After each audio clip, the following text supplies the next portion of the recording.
Hindi mahirap pala. Kaya nga, idadagdag mo lang. Daragdag mo lang. Walang bawas, sayang. Walang bawas. Ayan. So, magkakakilala na po ba kayo magkakagin?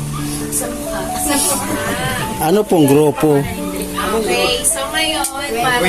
20. Group 20. 20. Ayan. So, para po magkakakilala kayo, meron ba kayo? Hindi mo po babayan. Pero, Ayan. Sa'yo pa yung kung ano, paano po kayo naanib hanggang sa ngayon po, kamusta po kayo? Kamusta po ang kalagayan niyo sa buhay? Pwede po kayong umiyak, okay lang yan. Sige po, sino ba una? Siyempre yung may-ari ng bahay. tulong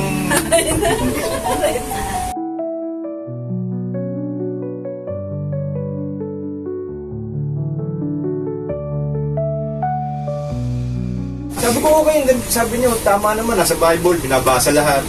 Tsaka yung mga tanong, sinasagot na maayos. Tapos na tuloy din yung buhay sa sa trabaho. Masyado ako nakapag-concentrate sa trabaho kasi ang pasok ko noon 6 to 6 kami noon sa Rubber World dito sa ako noon. Yung mga pagdating ng mga 4 years, 5 years na promote ako, lalo akong na pag-concentrate ako sa trabaho noon. Dahil ang schedule ko noon from 6 a.m. to 6 p.m. Tapos kabaliktad na 1 week naman, pasok naman baliktad. Panggabi naman, kaya hindi ko na masyadong natutukan si Bradelli noon. Pero sa pagkasama po namin, wala naman kami masyadong pag-aaway ko. Selos lang, ganun. Tapos sa mga anak ko, okay naman po. Wala namang anak ko na pariwara. Sa awa ng Diyos. Awa ng Diyos, tapos naman sila na maayos. Nung naanib po ako sa iglesia, doon naman ako sa kabila, sa Novaliches. Kasi yung bayo ko naman po. paano ka doon namin? Sa nabalik mo ka lang intercept yung ano niya, salita. Paano siya nag-umpisa na padoktrina mo? Baka may time na sila. yung oras ng pagdoktrina, talagang kasi wala na ako ng trabaho nag-welga sa Rubber World Adidas nagmotor naman ako noon. Makinig na ulit. Nag-single ako, nag-tricycle ako doon sa Ramirez, sa bayan. Medyo hindi pa rin ako sa iglesia, pero sa church, every Sunday naman kahit paano nakapagsisimba kami ng misis ko. So nawala sa akin yung ni Bradelli, yung aral, nawala. Hanggang sa yung bayo ko nagkasakit doon sa Ramirez Subdivision sa kanila ng araw doon. Kailangan niyan ng katulong, kailangan may tama, may tagabili, ganun. Lalaki, binata na wala siyang asawa, so, wala siyang kasama sa bahay kasi yung mga ibang kapatid niya kanya-kanya na rin ng pamilya, so walang tutulong, wala siyang kasama. Doon ako na-stay, pero bago ako na-stay doon, naanib na ako sa iglesia nung panahon na yun dahil naghanap na rin ako talaga ng katotohanan ng ibang salita ng Diyos. Sabi ko, ito na yun. Ang system nun, bago ako mapasok doon sa papagtutok, alam ko may doktrina Napunta ako sa Brad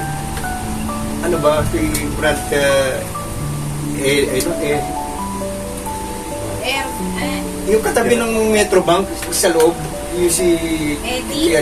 Eddie ba yun? Eddie Villanueva. Doon ako napanik. GIL. Kasi, magkatabi yun Doon ako napanik. Sabi ko, ba't ganito itong ako? Puro hagdanan. Wala akong makitang signboard na balbao ulit. Sabi ko, saan ba rito? Pero may nakita kong signboard na dating daan. Doon na pumasok ako doon sa kabila. Yun. Tama-tama, may mga kapatid sa akin. Welcome ako. Sabi ko, ito, nasa tamang daan na ako. Dito na. Nasa doktrina. Tuloy-tuloy yung doktrina. Walang sablay talagang kailangan Yung taawa tulang naman ng Diyos, natapos ko lahat, nakumpleto ko, na kasabay ko pa si ang bali umakay sa akin talaga nun, si Brad Richard, na nauna sa akin na 1 taon na sa iglesia. O, siya naman ang umalalay sa akin kung nung nakauna siya. Lagi niya ako inaalalayan sa mga pagkakataon na kailangan na kasamba. O bro, samba na tayo. Kasi halos magkapit bahay lang kami doon sa Ramirez. Yun. Hanggang sa tuloy-tuloy naman yun, naibalita ko sa misis ko, nakaanib na ako. Siya naman, nagtitinda dito sa Kigo po sa palengke. Kaya nung pagdating ng 2014, bali 2012 ako eh. 2014 naman siya, naakay ko naman siya sa palipat na kami. Nung dumating naman yung bayo ko na taga Bulacan, na lumipat sila dito sa Ramirez, tama-tama kasi nagkaroon sila ng problema sa lupa doon dahil hindi naman kanila. Nagkaroon ng problema, lumipat na sila sa Ramirez. So may katulong na yung bayo ko. Kaya bumalik na ulit ako rito sa Camarin. Yun, nakakay ko siya. Dito na ako nagpalipat sa lokal ng Zapote. Yun pong istorya ng buhay ko. Hanggang sa tuloy-tuloy na kami nagmasamba, nakakilala. Hanggang sa watulong ng Diyos, matibay pa rin tayo. Sa Diyos. Naiwasan ko na yung paninigarilyo, inom, konting nagsusugal, yung mga barkada. Kasi pagka yun, nawala na lahat yun. Pagka inaaya na ako naman rin yung mismo kasi may barkada ako na kumpare ko na pupuntahan namin dun. Talagang yun ang headquarters namin para mag-inom, magsugal, gandun lang naman. Hindi naman masyadong naparuwara kahit pa paano, nakabalikwas agad, nakahanap ng katotohanan. Yun ang istorya ng pananampalataya ko sa Diyos. Salamat sa Diyos. Rubber ball siya sa Adidas. Nung natigil ako magtrabaho doon, nagkaroon ako ng pagkakataon ulit na, makinig ulit kay Brother Eddie. Kasi natigil yun, hindi rin trabaho kami. Tapos nung nakapakinig ulit kami, tapos nga nung nabalitaan ko na siya umanib na, pinakay niya ako. Dati kasi nagtitinda ako, may pwesto kami sa Tio. Kapit-bahay namin sila, Sister Marisa. Ito yung pwesto nila Marisa, dito lang kami. Nung nagkasakit na ako, sabi ko ito siguro time para huminto na ako, sabi ng anak ko babae, kasi yung panganay ko. Sabi niya, ma, wala ka na pinaaral, bakit nagtataga ka pa dyan? Sabi niya, sino ba pinaaral mo? Sabi niya, may pamilya. Kasi 2 anak ko eh, isang lalaki at isang babae. Wala ka nang pinaaral, bakit balik tataga ka dyan? Namakain naman tayo kahit pa paano nakakaraos. Kasi siya may trabaho, kami walang trabaho, pakain na kami. Gusto niya parang Ngayon, sabi niya, tumigil ka na nga, sabi niya gano'n. Pero si Jacob wala mag-aalaga. Tapos nagkataon naman na magaling pa ako nito. Kasi nung siyempre yung pwesto sa palengke laging basa, siguro lalang hindi tumigil na ako. Tapos yung tumigil na ako, sabi ng pastor ko, wala ka nang pinagkakapala, pumunal pa ng church. Kaya gano'n. Sabi rin lang kasi wala naman akong pagtanggi na ayun, nag-isipan ko pa. Dahil nung pinanood namin si Brother Eli, kumbinsido naman akong tama yung sinasabi niya. Tsaka hindi naman talaga kami may mag-church na sa totoo kayo nung nasa Catholic kami. Hindi rin kami nag-aayusan ito kasi hindi rin naniniwala yung mga magulang ko. Kahit nakatoliko kami sa bahay, talagang hindi rin sila naniniwala. Hindi nga lang sila nagkataon makaanib kasi namatay na yung mga spirit. Tsaka nung panahon ngayon parang hindi pag-aano maayong daan. Hindi ka na panood, hindi ka mukha namin lumipat kami rito. Dahil kung wala na akong trabaho, nagkaroon ako ng time. Kapanood ulit siya, si Brother Eddie. Kaya nung sinabi niya aanib na ako, hindi na ako nag-iisip pa. Kasi nung paman, naniniwala ko, tama yung sinasabi niya. Kasama na kami, wala yung selos. Pogi kasi ang pogi! Ang pogi ni Panukit. Kahit na siya. Paano na, sorry. Love story namin. Guys, doon pa lang ako nasa Capital Hindi kasi Institute lahi noon. namin. Brad, Kami na 9 years kami hanggang nag-college sa kasama Piwa. Engineering kasi dito ako. Sinusundo ako lagi na. Sumasalisiyan doon sa gate ng Napo, sumasabayan. Pag nagagalit ako, nagtatago ako sa mga CR, susundan niya ako. hindi siya type dati. Hindi, type ko naman siya, kaya lang. Pakipot lang. Bakit? Pag nagagalit ako, dahil yung pagpasok ko ng gate ng makuha, sasabay ako sa marami. Siya rin naman, kung wala siyang ID, sasabay din siya sa marami, nakakaligtas siya sa mga gwardiya. Kasi nahabol niya ako sa some building. In store, 9 years kami mag-steady. Bago kami nagpakasal. Hindi naman ni Brad. Tsaga mo na. Huwag mo gayahin si sis, ha? Ano mo yung tao? Huwag mo gayahin si sis. Magtatago. Sisa yung mga bata. Lumabas ka, huwag kang magtago. Eh, ngayon, meron na kami dalawang anak. May ako kami. Ngayon, yung anak kong babae, 43 years old siya. Yun ang kampanya sa amin. Siya kasi may trabaho kami, wala na eh. One pension lang na sa namin. Siya muna. Hindi. Kayo na, mga ano na. Senior daw muna una eh. Mas senior na muna daw. Medyo mahaba. Istorya ng story of my faith. Bago ako na-alib, nakilala ko si Brad Eli dun sa TV talaga. RJ29 po ba yata yun? RJ29. Doon, nanonood lang ako, pero ano... Tissue. Hindi naman kasi... Kasi ang kwento niya, nagpapaksa siya, may kasama siyang joke siya. Parang naano ako, excited na ako na makinig, manood, gano'n. Tapos, nung katoliko pa po ako, choir kasi ako noon. Kahit nung sales lady ako, choir ako noon. Tapos, yung kapatid kong sumunod sa akin, niyaya niya ako kasi nakikinig din siya tsaka nanonood. Sabi ko, sige, titinan ko muna. Tapos siya, nakikinig din, tumatawag sa TV. Nung nakausap niya, binigay sa akin. Tapos nagtanong ako, limutan ko na yung tanong na yon. Tapos yun, araw-araw ganyan. Yung kapatid ko, yung kuya ko, ang hipa ko, si LD, yun. Galing pa yan ng Sabarte. Pupunta ng bahay sa Baysas, sundin ako tuwing gabi, dalawa kami.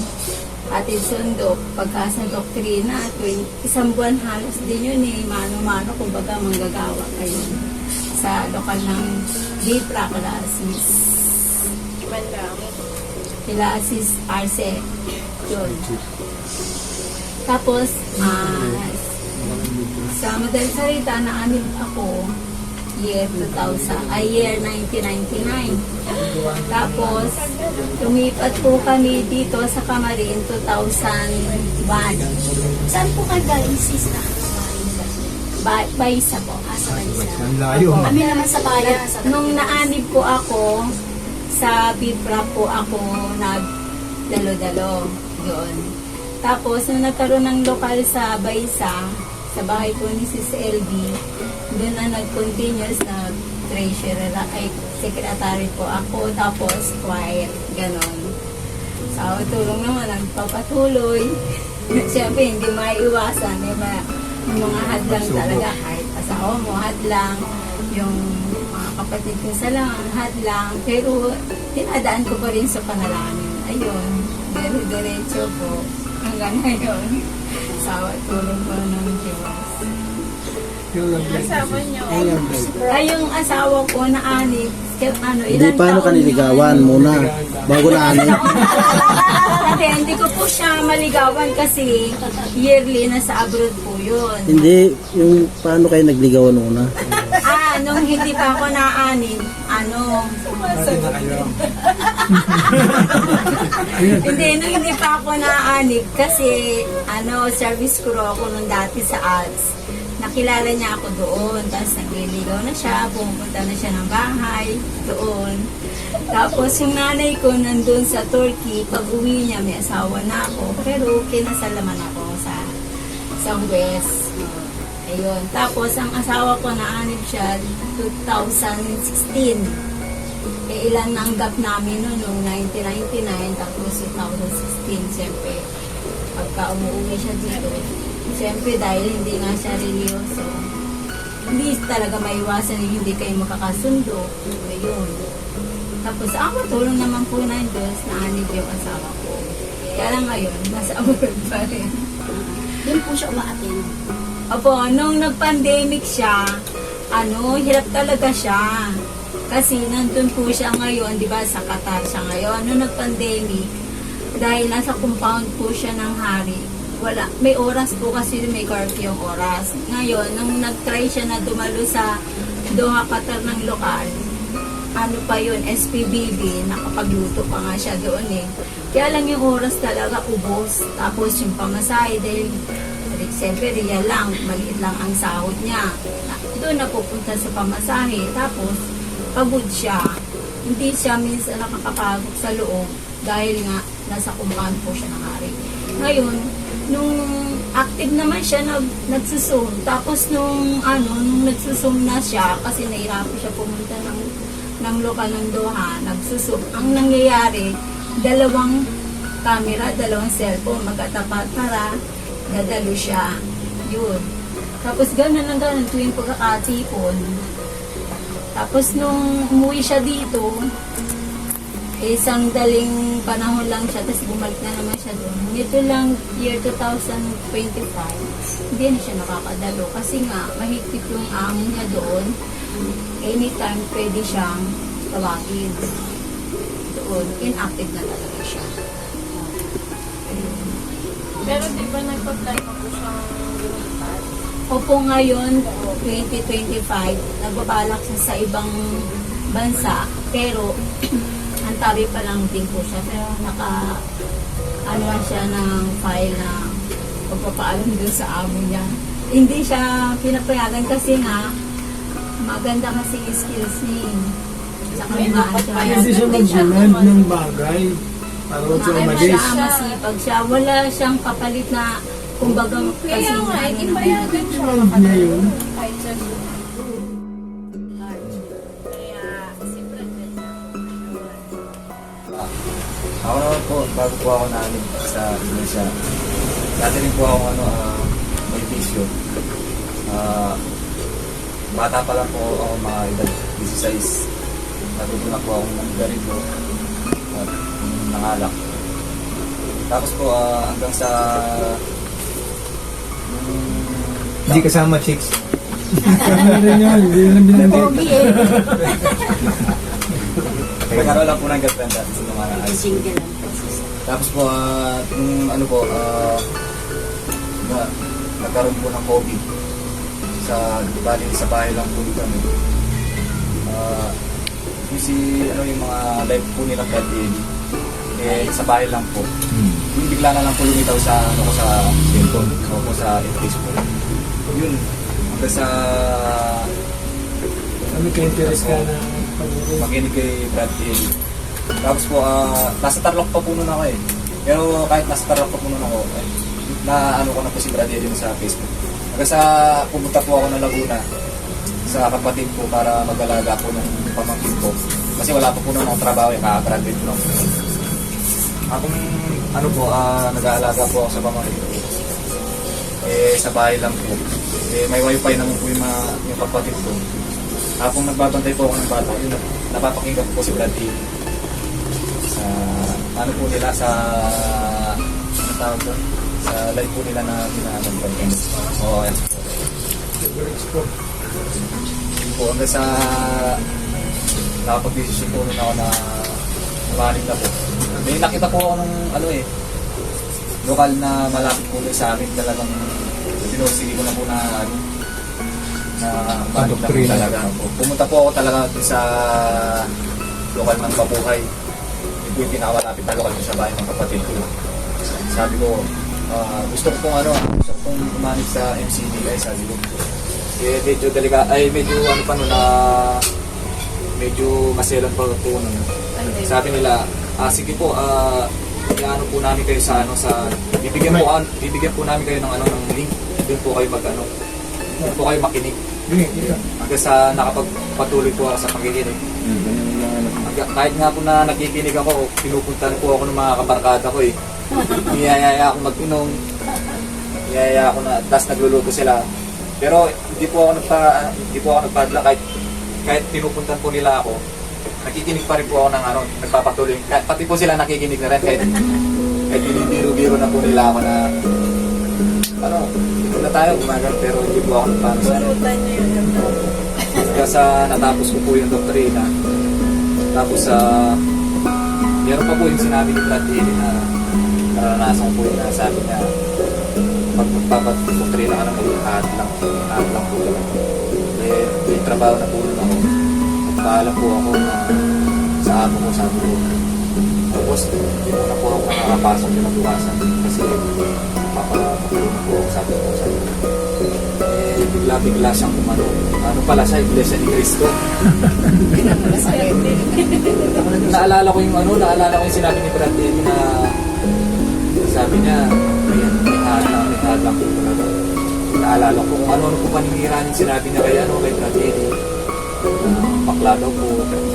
Tapos sa kanila daw po, kahit piso lang, kahit pagkabuhin po daw sila ng piso, alis nakikita daw po nila yung mga luka nila malaki, tayo daw po wala.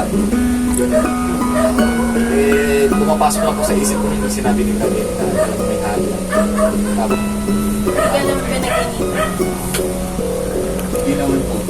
Pero yung mga kasama po namin na mga barkada po, okay, tumasa na po.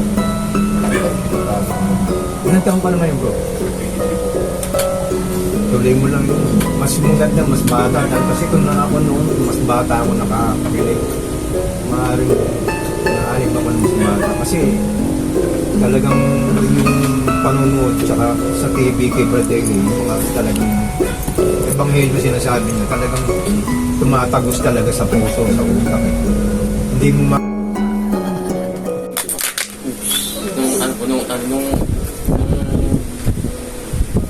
bago po ako magpadoktrina. Isa mo muna sa pangalan mo. Para kilala ka namin. Hindi ko namin. Mukha. Ako pala si Brad Arvin. Arvin. Dito po. Kasi ang apelido eh. Paano nag-race? Susulat ka ng race. Lakan-lali po. Arvin lakan-lali po. Oh, relax ka lang tayo. Ano ba? Paano ka na, Ani? Kaya Ilang taon ka na ba ngayon? reporter na sila. Ano po, 17. Oh, 17. Kailan ka na, Ani? Ano lang po, last year lang po, October. Niya mas Ay, baby hindi ka siya. nag-KNC. Hindi ka nag-KNC? Diba ang Kasi po, magulang ano mo eh, matagal na. Hindi ka dumaan ng KFC. Kasi kasama nila. Kasi po, Hindi ka pala dumadalo. nung habang tumatanda po kami, yung magulang po namin, nag-inactive po sila sa iglesia. Natigil kasi yung magulang niya. Tapos, Kaya pala hindi siya naging KFC. Ano lang po sila bumalik nung pandemic lang po sila bumalik. Anong taon po sila nawakana dito? matagal. 2000 pa yung mga magulang. Parang mga laking KNC pa yung mga magulang. Diba? Nag-KNC sila. Ay, yun ang nag-KNC. Tapos, paano ka na Paano ka na Ito, pwede ka mag-charge?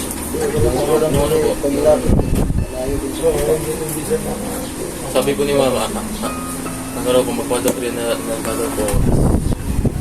Napilitan ka ba? Hindi po. Wala naman po. Parang normal naman po sa akin.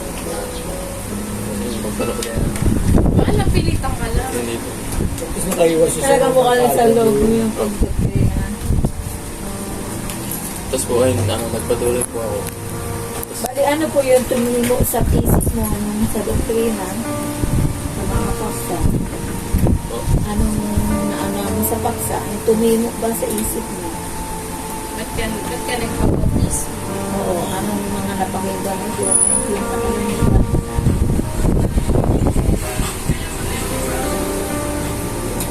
Ang hirap pa.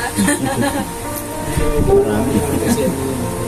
Hindi yung natandaan mo lang. Isa kahit isa lang. Pero naiintindihan mo naman. Bakit ka umanim? Ano yung nasa isip mo pagka umanim? Gusto mo ba maglingkod? Gusto mo ba maligtas? Mga ganun.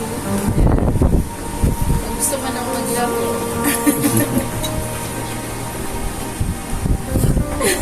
Ang ano tungkulin mo ngayon? Okay, Jigos po ako. Ano po masasabi mo sa Gicos? Okay naman po, masaya naman po sa tungkol ko. Yung mga na-encounter mo po sa kabataan, ano po ang masasabi mo? Sa grupo ng kabataan, KKPK, ano po ang masasabi mo? Seryoso.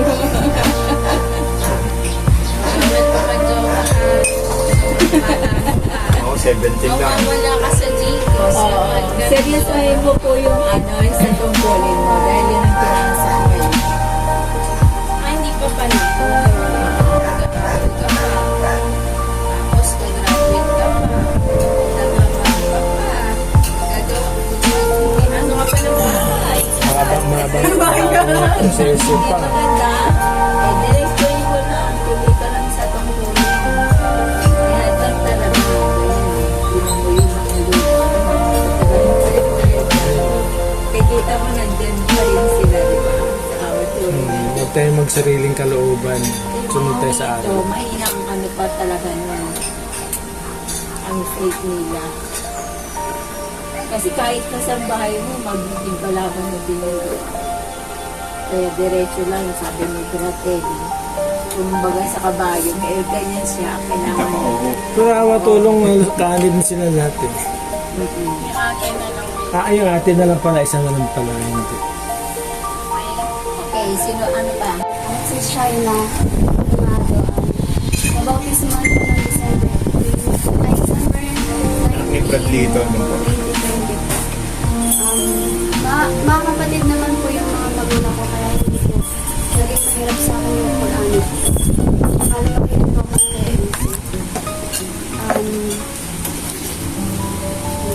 Sige lang. Ayaw mo yan.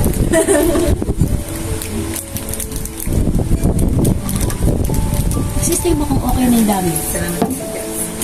Go! Go! Dear child. Ayan po ang yung paraan. Makapag-isip mo na May siya. tayo dito. Okay lang yan. Nandito kami para sa'yo. Hindi na nag-iisa. Masarap ngayon nang umiiyak eh. Ako, muntik na akong maiyak kanina eh. Hinihingi lang ko lang. Ako din eh, kaya kasi pag ako umiyak, diretso talaga yan. Nakita mo kasi. Ako pinipigil ko lang kanina, kasi pag umiyak ako, hindi mo na ako mapasalita. Oo, minsan nakikita ko yun, pag kumakanta, umiiyak, tuloy-tuloy siya. Tuloy-tuloy si sis mo umiiyak. Hindi ako makapasalita talaga. Dahil siya, Pati sa pagkanta, nahihirapan na siya kumanta. Shy na niya. Go na. okay lang yan, tayo Tears of joy naman yan eh. Nangyari sa ano ba? Nangyari sa pamilya.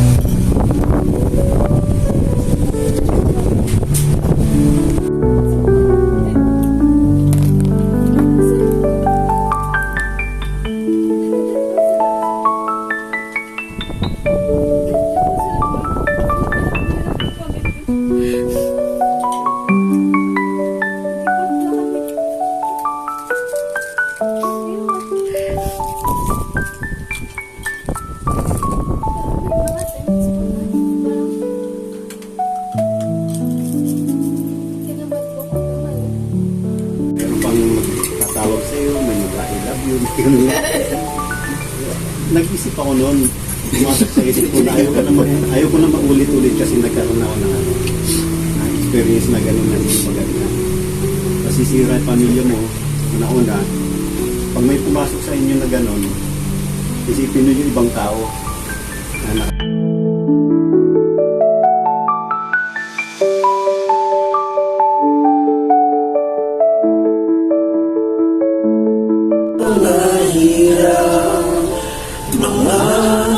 kalungkutan.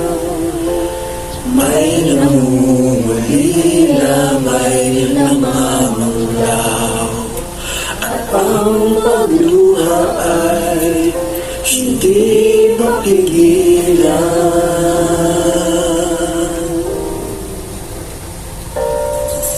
May mga hating gabi hindi mapahilig, minsa'y mahirap at kaon ang isip.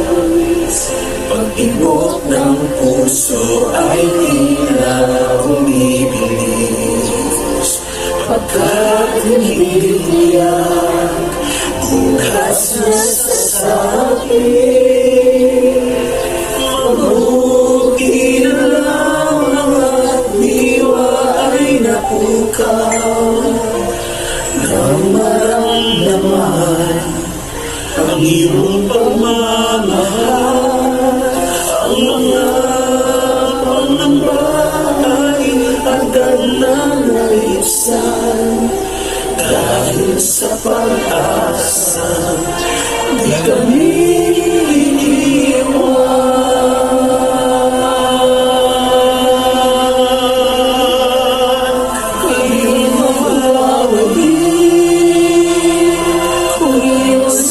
samahan at sa aming laban ay laging tutulungan, hindi nagkagapit anuman ang magdaan. Pag-asa ay mararating, buhay walang hanggan. Aming dalangin nawa'y pag-isa, mga katukulan at mga kamangmangan. Kami ay bangon kapag nabubuhay, at huwag bayaan sa iyo'y mapawala.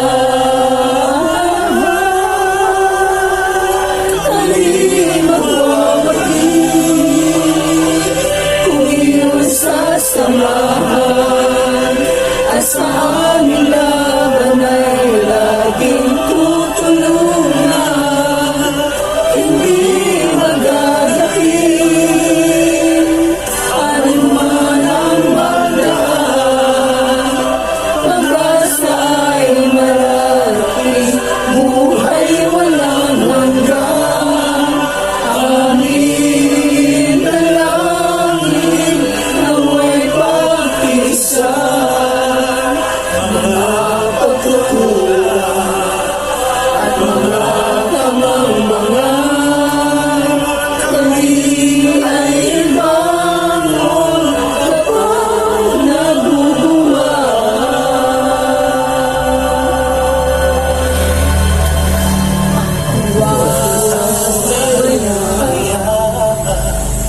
sa iyo'y mapawala.